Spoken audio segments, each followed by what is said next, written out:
Okay, so we'll start with module 4, the skeletal system. So first we have the bone, which is a connective tissue. Okay, the structure of connective tissue is determined by extracellular material known as matrix. The bone matrix determines the function of the bone. Okay, we're going to talk more about this. First, let's talk about an osteoblast. An osteoblast is a bone-forming cell. Now, osteo means bone, and blast means that it's forming something. Just think of this. You need a blast to form something. So you can remember it that way, that bone-forming cells is an osteoblast. Then you have an osteocyte, which is a mature bone cell surrounded by matrix. And this is housed in lacunae. Okay, talk a little bit about lacunae. Now, look at the picture in your book. Page 111, figure 4.1, you have the bone matrix, which is the beige area. You have the osteocyte right here, which is a mature cell, and it's housed in the lacuna. Think of Swiss cheese. You know, if you look at a block of Swiss cheese, right, you see these holes. That's kind of how the lacuna look like on a microscopic level, okay? Now, what is an osteoclast? An osteoclast is something that breaks down the bone, okay? When your body needs minerals, we talked about things the bone stores in the last chapter. When the body needs these minerals stored in the bone, it breaks down the bone tissue and releases the minerals so your body has access to it. And then we have bone contains 3 types of bone cells, okay? And these types of bone cells, the bone matrix, it is what gives it its characteristics. So first we have collagen fibers. This makes up 30% of the bone. You need osteoblasts to make these collagen fibers, okay? And the function of collagen is tensile strength and some flexibility. Let's compare, it's more like a rope, okay? That's what collagen kind of does. Now think of a tree branch versus a human arm. So sure, a young tree branch is green and it can bend and flex, but think of an old tree branch. It's brittle, it can break if you put too much weight on it that it can't hold if it's not thick enough. But if you think of a human arm, it has tensile strength, but it also has a little bit of flexibility, right? Okay, that's what collagen fibers does. Now, for the second type of bone cell,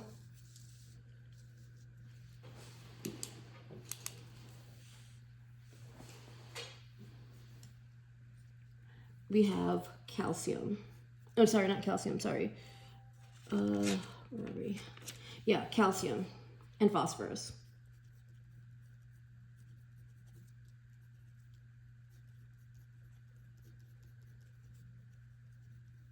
This is more minerals, but I'll get more into why we're including this here. So calcium, why is calcium important in phosphorus? Because it forms something called hydroxyapatite.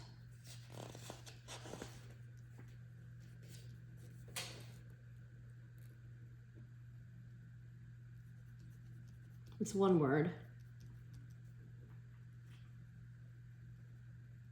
Okay, how do you write hydroxyapatite and how is it formed? You have calcium, Ca10, which is calcium, with 10 molecules of that. Phosphate, PO4 is phosphate. You have 6 molecules of phosphate. You have the hydroxy atom, or unit, times 2. Okay, that's how you write this. You should know this. Now, blood brings this in. This is not produced by the bone. This is stored in the bone, but it's not made in the bone. So blood brings this in.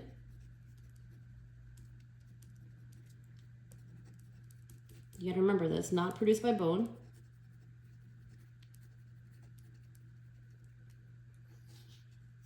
It's 40% calcium and 20% phosphorus.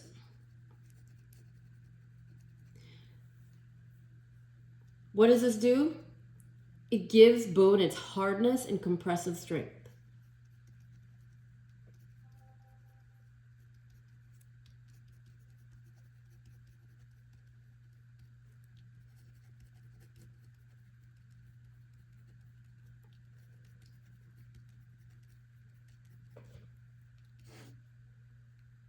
What is that? What does compressive strength mean? It means it can hold weight. Think of this. Why is this important? How are you able to stand and hold all your body weight? It's because of the hydroxyapatite in your bones, especially in your legs, that can hold up your whole body in all the organs, okay?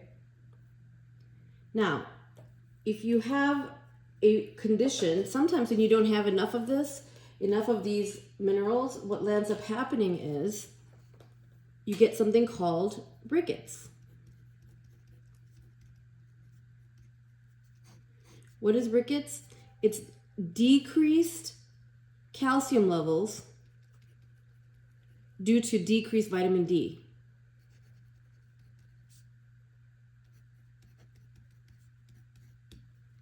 Okay, and what does this lead to? If you have decreased calcium levels, what happens? You have decreased hydroxyapatite.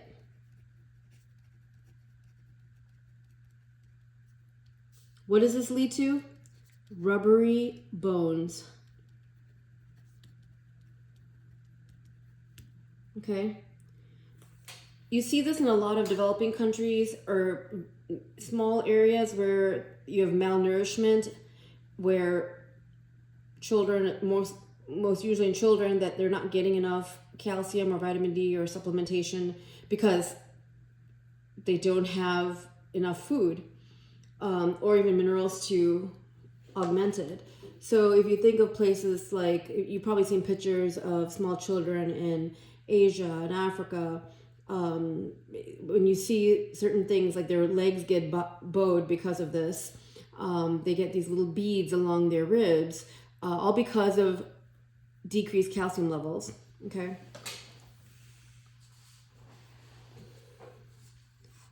So why is vitamin D important? So we need vitamin D to absorb calcium out of the intestine and take it into the blood.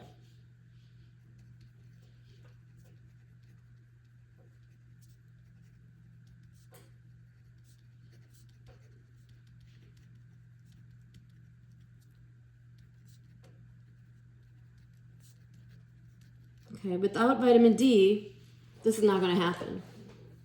So that's one thing to keep in mind. About 15 minutes a day of sun will give you enough vitamin D. Now, if there are people who can't take enough vitamin D, who are indoor all the time, either for work or elderly or whatever reason, you don't like to go outside. So people who chronically do this, who never go outside, never see the sun, need to take vitamin D supplementation. Okay? And this is the reason why. Now, what happens? They're brittle bones. Okay? That's what develops. And why is that? Because there's no collagen that can be made. It leads to something called osteogenesis imperfecta.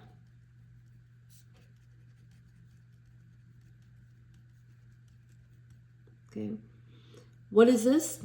This is when bones easily fracture. There are multiple types of osteogenesis imperfecta, but a lot of times the more severe ones, or almost all of them, the babies never make it past a certain age because their bones keep breaking. The worst type is, like, even if you pick them up, their bones will break. If you lift their arm, their bones will break. It's that brittle and that delicate and that fragile because there's no collagen. This can be genetic, okay? So what is this? It occurs because of a defect in the gene that makes collagen.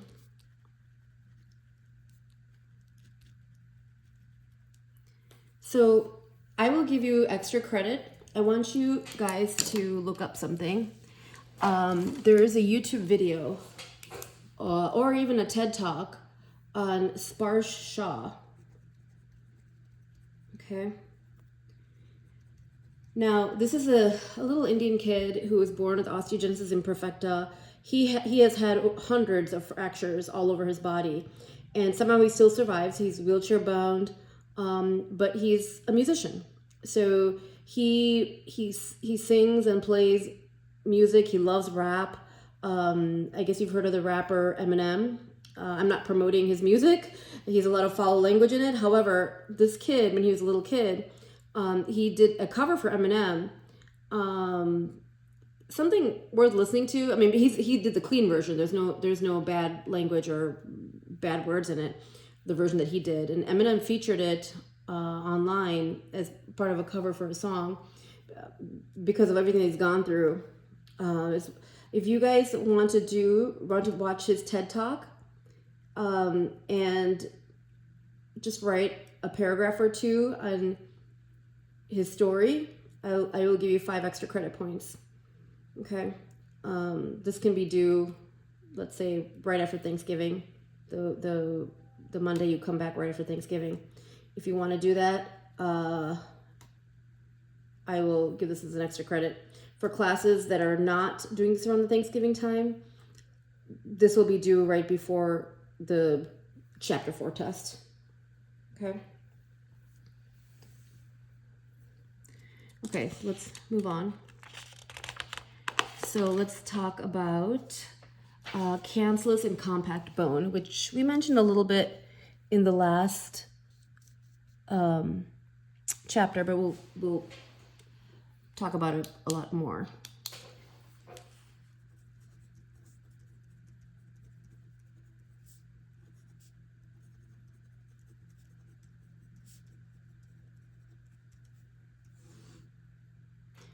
Okay, let's talk about cancellous bone first.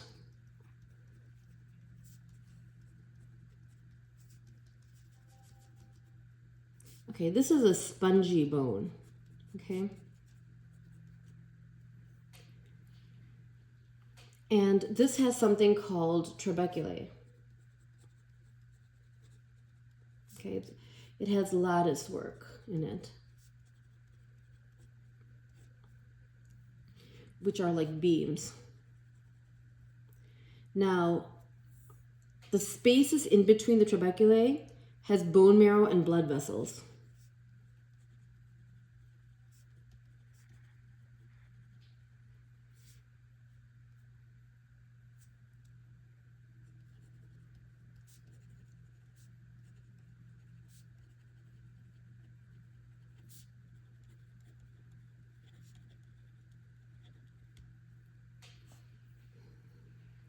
Cancellous bone is able to bear weight.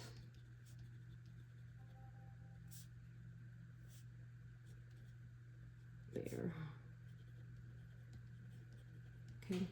Now we're going to talk about compact bone. And before we get into that, let me just show you a picture.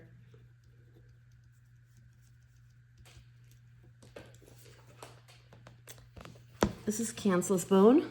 Okay. You see how it's spongy because it has these little holes in it. Now, if we look up closely, you'll see this is the microscopic picture of what this looks like.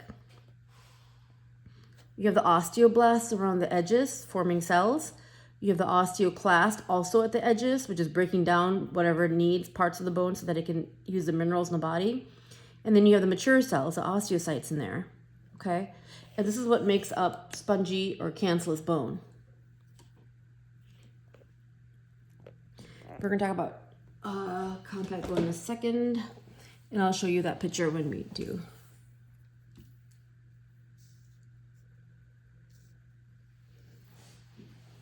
Okay, so the compact bone are arranged in tightly packed cylinders called osteons.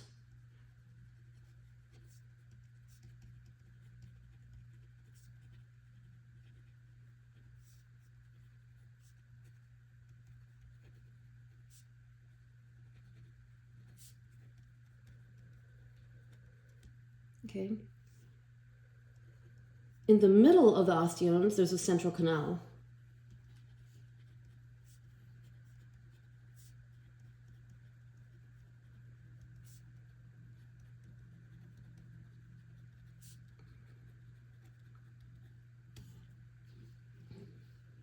So think of it like this. So let me show you this first. This is compact bone, okay? It's showing you where it's located, right? See how tight it's packed compared to the other one with the spaces? These are the osteons, okay?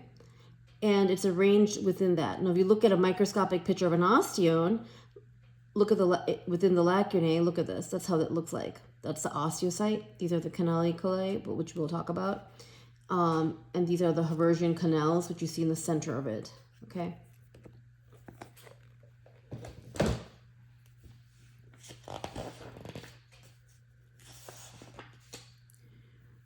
So bone, keep these pictures open while you go through the lecture so you know what I'm talking about, okay? I can't fit everything on one screen, so it's got to be notes or pictures. So bone has a greater blood supply than cartilage.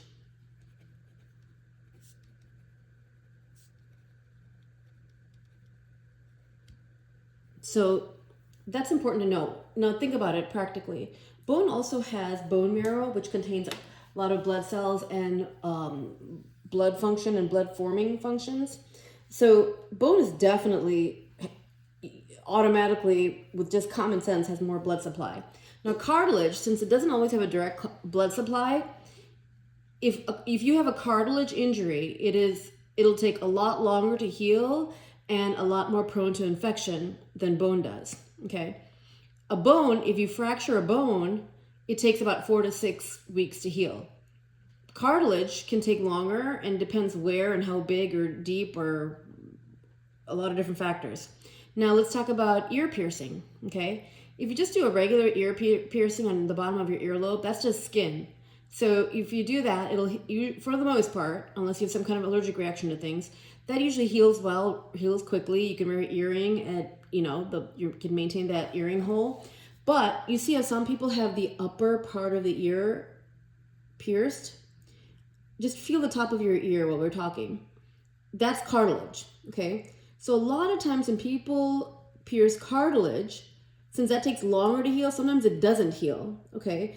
And we see a lot of infections, like abscesses forming in the cartilage, or non-healing piercings, or even things that cause other kinds of growth and infection because of this fact that it doesn't have as much blood supply, if any, okay?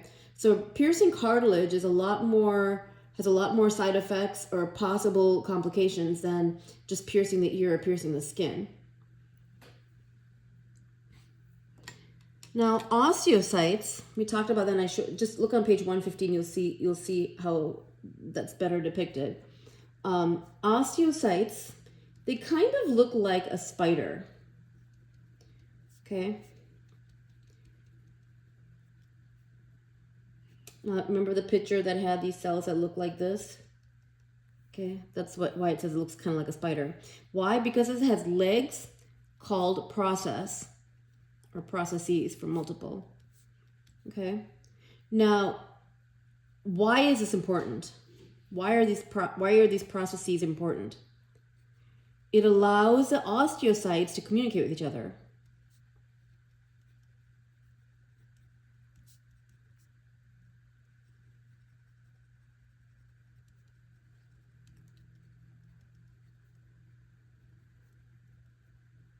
Okay, now these processes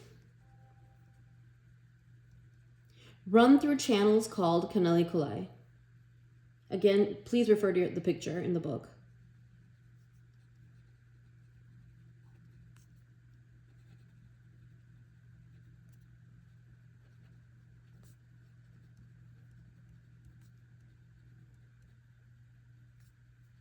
Okay, these are known as tiny canals.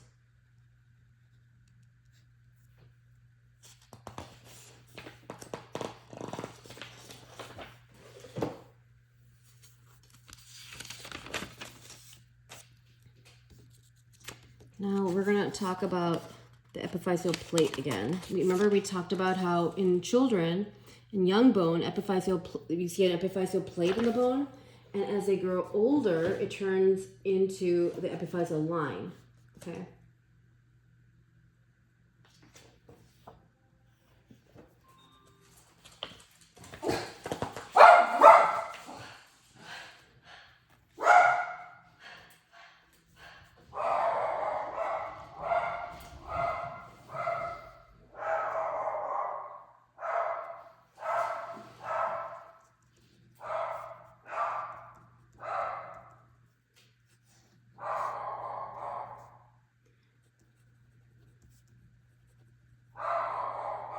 lost. Remember what we said? The epiphyseal plate is what separates the diaphysis from the epiphysis.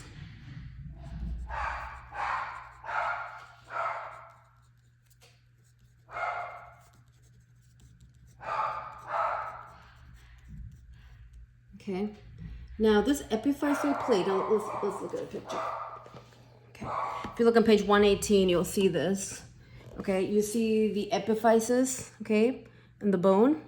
These are the plates in a young person. The diaphysis, we said it was the shaft of the bone. This is the epiphysis right here, that space here and the space here. Okay, what happens is as the child is growing up, it starts developing cartilage formation, okay? And there's new bone formed off of this cartilage. So that's where the growth plate is, and that's where as children grow, that's where you grow from, okay? So what happens is these cartilage centers become ossified and become bone. And so later, once you're finished growing, it turns into an epiphyseal line, as you see in an adult, okay? Now, this epiphyseal plate is made up of hyaline cartilage.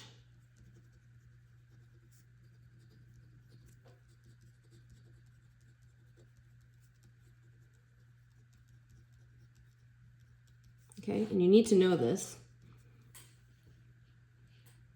So as a child grows, this cartilage is what ossifies and turns into bone.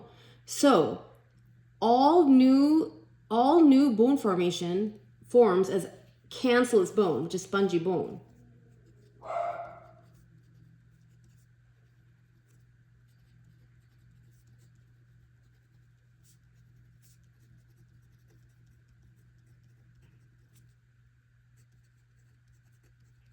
Okay, and you also have to know that cartilage cells are known as chondrocytes.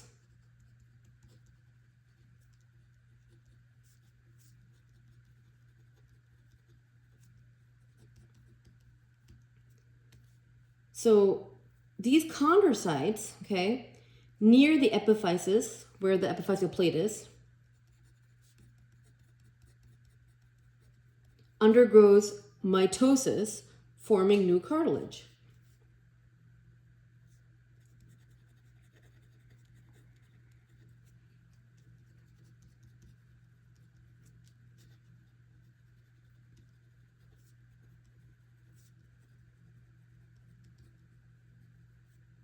Okay, so this is the whole process how the epiphyseal plate becomes epiphyseal line and how cartilage forms bone. So we're going to go into that right now, okay?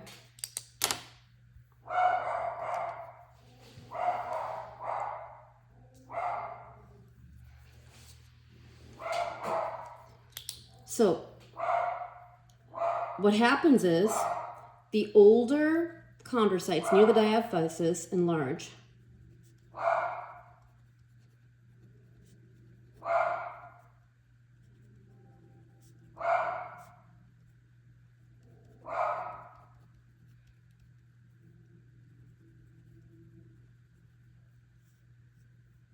Okay, and what does this lead to? It increases the size of their lacuna, right? Because you need it's going to grow out of the lacuna otherwise, so the lacuna has to increase with it.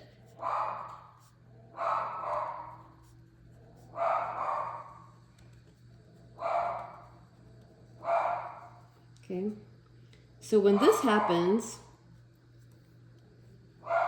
chondrocytes die.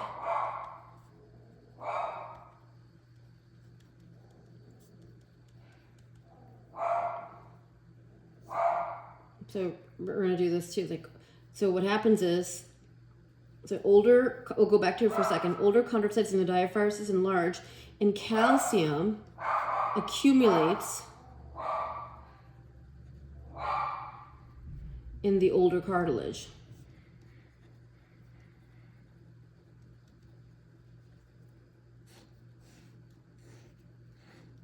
Okay.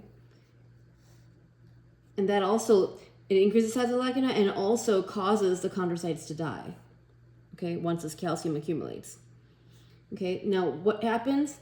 It leaves behind holes, which were once their lacunae.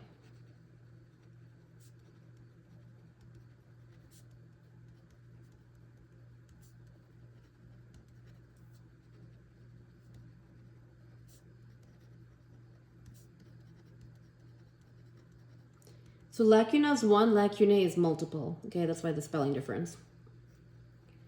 This is known as calcified cartilage.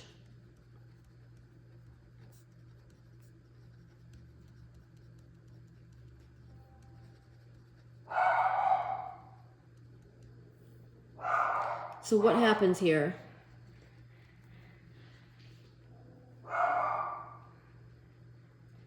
Blood vessels grow into this lacunae.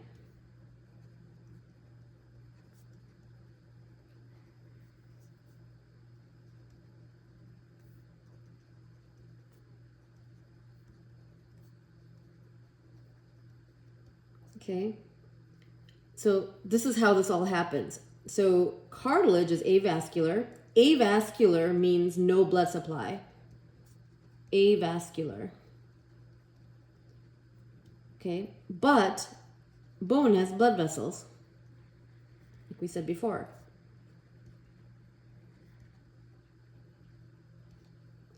So what happens? The blood vessels bring in osteoblasts and osteoclasts.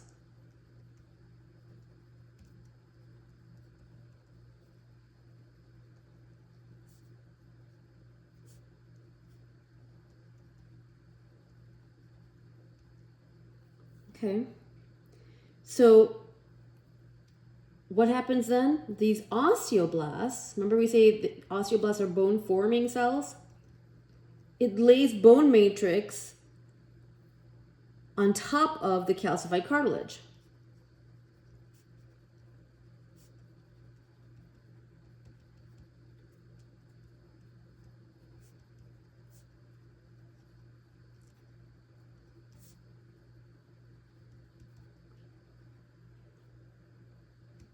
Okay, so, and what does this do?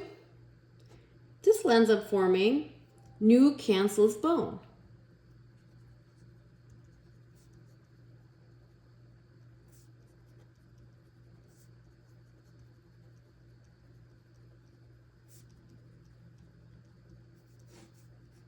Okay, and because of these holes, that's one of the reasons it's cancellous, it's spongy bone, because of this whole process and what it leaves behind. Okay, so what is this called? This whole process is called ossification, where cartilage is turned to bone. This is how a child grows. You have to know this whole process for the test. You must know the cycle. Okay, now what happens? So all of this is happening at the same time. It's not step by step by step. So multiple cells are going through this at the same time. So you need to know that.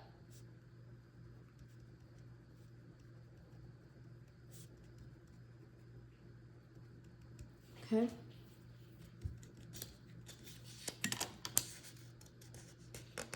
Now, there are other little points you need to know about this too.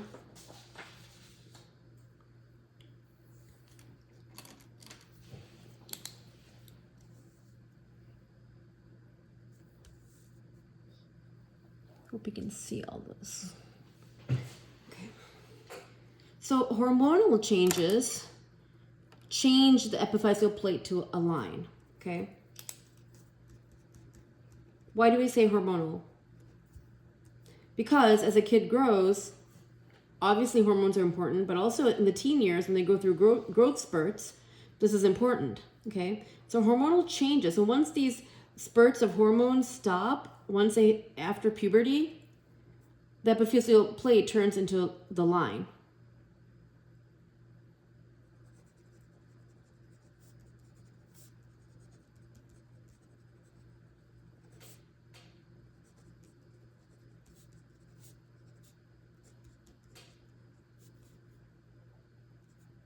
Which is basically just a marking. You can see in the x-rays.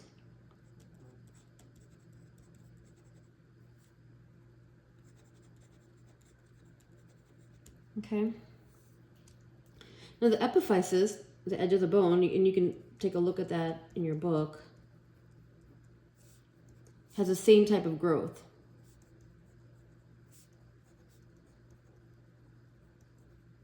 Okay. So the ends of the bones is what contains the epiphyses. Okay, we talked about the shaft being the diaphyses. Now, if you think about it, at the epiphysis versus the epiphyseal growth plate, but this bone in the epiphysis does not completely ossify in the articular cartilage portion. Where do most ends of the bones end in? In a joint. Okay, joints have articular surfaces or articular cartilage. So it does not ossify where you need that cartilage, because otherwise you won't be able to bend your wrist or elbow or knee. So you need that articular cartilage. So that doesn't turn into bone. That remains as cartilage. So you have that smooth surface to be able to flex and extend.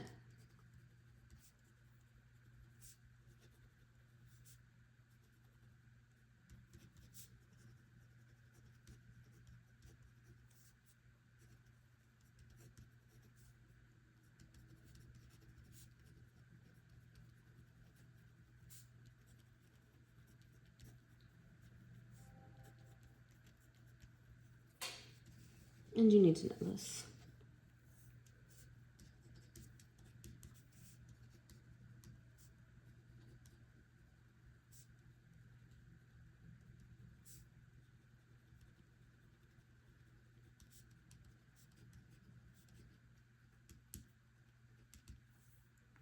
Okay.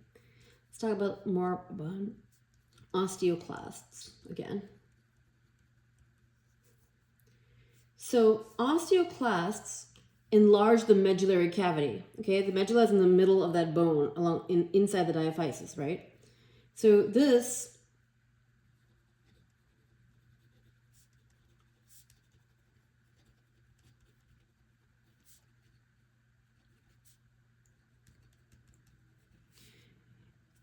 enlarges the cavity as we grow, and it stores yellow marrow. Okay.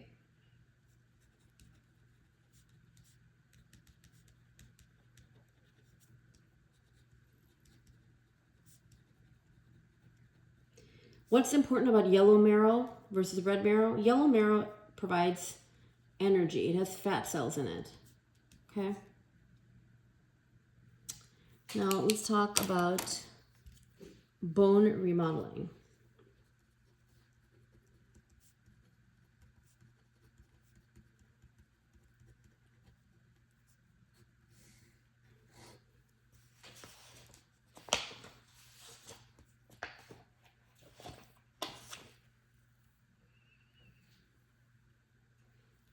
So what is this?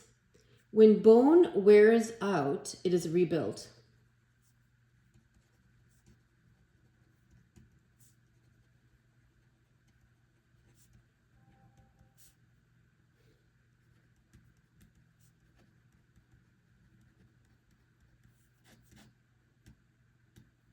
Why? Why is it rebuilt? Why do you need this to happen? First of all, growing bones need this, because a bone is also providing a lot of minerals, right? Like we discussed. So as it's growing, and also the osteoclasts are breaking it down to get the minerals into the body, it needs to be replaced. So it needs to remodel as it grows. Second is, in case of an injury, if fractures occur in the bone, it needs to remodel, it needs to rebuild and heal the fracture. Okay. Third thing is, in teeth, you see this remodeling. Why do we talk about teeth here? Because of braces, right? What happens when you put braces on? It remodels the shape and the position of the tooth, okay? And that also reshapes some of the bone. Like your teeth are on the mandible and maxilla, right? Like we talked about in the last chapter. So that also shapes that bone as well. And what do we say? All new bone is cancellous bone.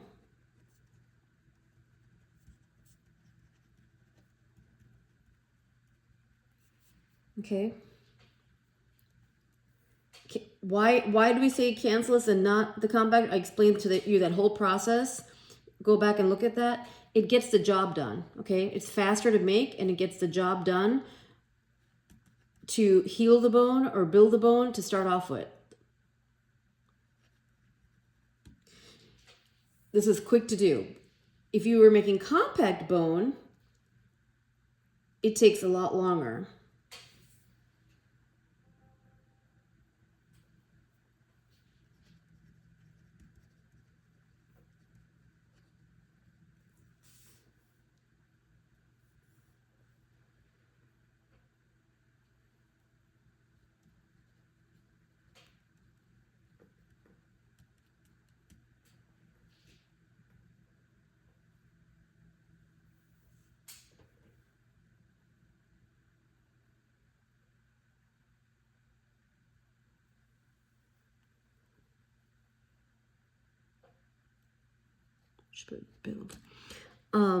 Okay.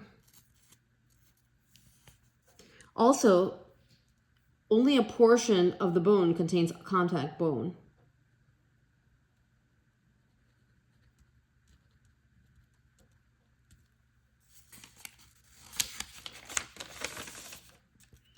Okay, let's talk about osteoclasts again. A little bit more on it.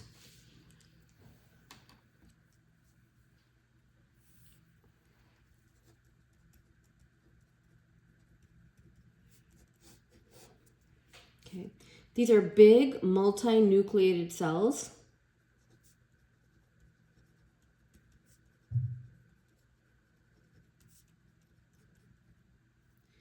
It secretes acid,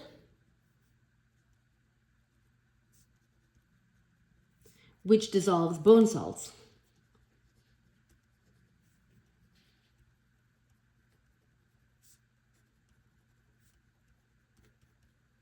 Okay, so hydroxyapatite, let's take that.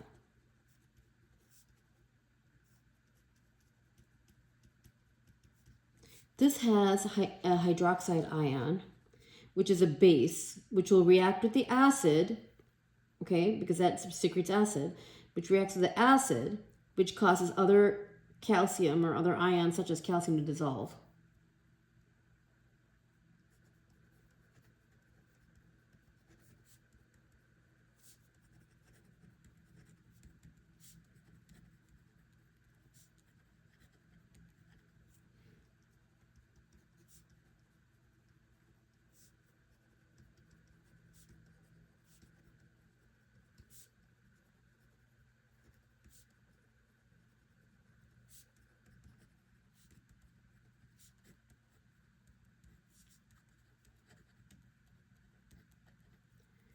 It also secretes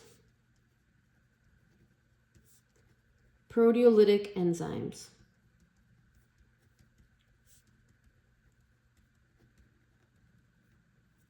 Okay, these are enzymes which digest proteins.